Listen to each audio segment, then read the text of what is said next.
નમસ્કાર બાળમિત્રો, ગુજરાતી ભાષાને જાણીએની વિડીયો સિરીઝમાં હું યોગેશ ફરી આપ બધા માટે લઈને આવ્યો છું અભ્યાસનો વિડીયો. બાળમિત્રો, આ પહેલા આપણે સ્વર કેવી રીતે લખાય તે શીખી ગયા છીએ. સ્વર એટલે કે અ થી લઈને અન સુધીના. હવે આપણે વ્યંજનો કેવી રીતે લખાય તે જોઈશું. એટલે કે ક થી લઈને જ્ઞ સુધીના વ્યંજનો કેવી રીતે લખાય, તો ચાલો શીખીએ. સૌથી પહેલો વ્યંજન છે ક, કમળનો ક. તો ચાલો તમને શીખવાડું કે ક કેવી રીતે લખી શકાય. આ રહ્યો કમળનો ક. ફરી એકવાર જોઈશું. આમ થયો કમળનો ક. તમે પાટી લઈને કે નોટબુકમાં પણ લખી શકો છો. હવે જોઈએ બીજો વ્યંજન ખડિયાનો ખ.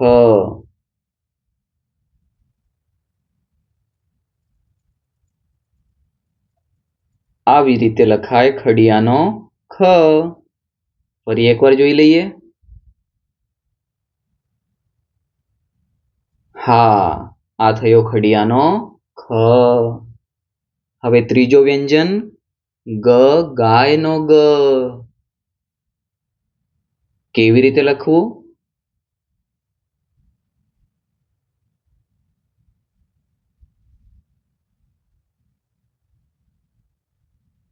ગ. ચાલો ફરી એકવાર જોઈએ.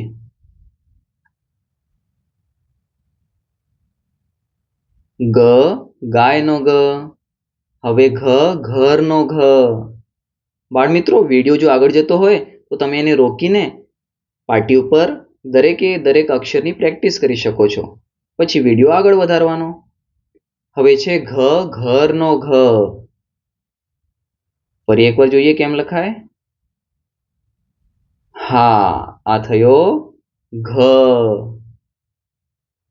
હવે આગળનો અક્ષર છે હા, ચ, ચકલીનો ચ. તો આના વળાંક ધ્યાનથી જોજો.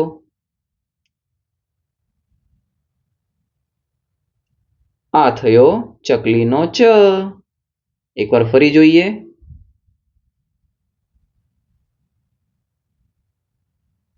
ચ. હવે આગળનો વ્યંજન છ, છત્રીનો છ. એને કેવી રીતે લખવો, ચાલો બતાવી દઉં.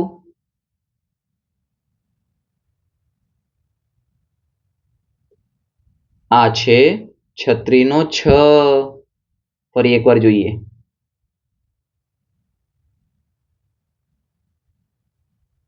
આ થયો છ. આગળનો વ્યંજન છે જ, જમરૂખનો જ. એને કેવી રીતે લખાય, ખાસ ધ્યાનથી જોવું.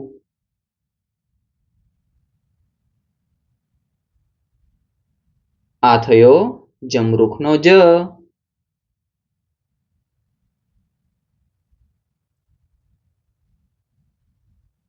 જ, જમરૂખનો જ. હવે આગળનો વ્યંજન ઝ, ઝાડનો ઝ.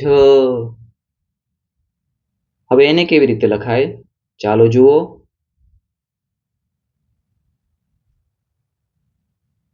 આ છે ઝ.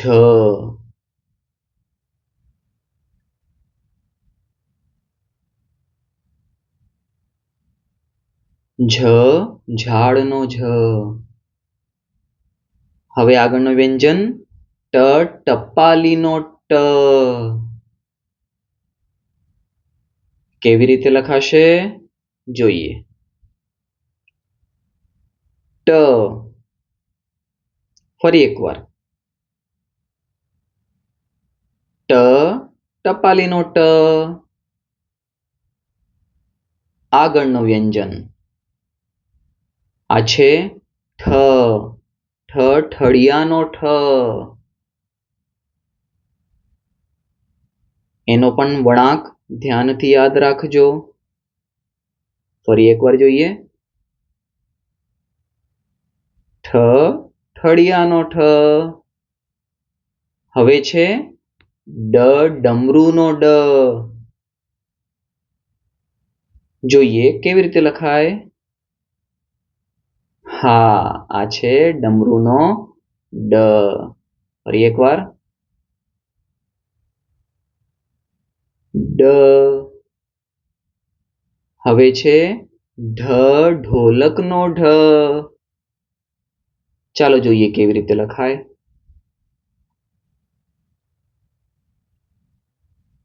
ઢ, ઢોલકનો ઢ.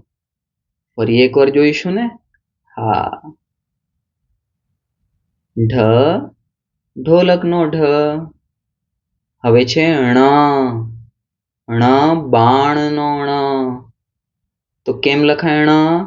ચાલો જોઈએ.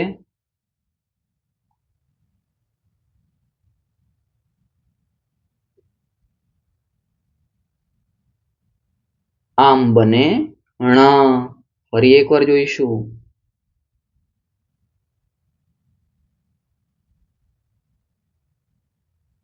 આ થયો ણ. બાળમિત્રો, આ વિડીયો લાંબો ન થાય એ માટે આમાં ક થી ણ સુધીના વ્યંજનો શીખવાડ્યા. હવે બીજા આગળના વ્યંજનો માટે ભાગ 2 લઈને આવીશ. તમે વિડીયો સર્ચ કરજો વ્યંજનો ભાગ 2 એટલે મળી રહેશે.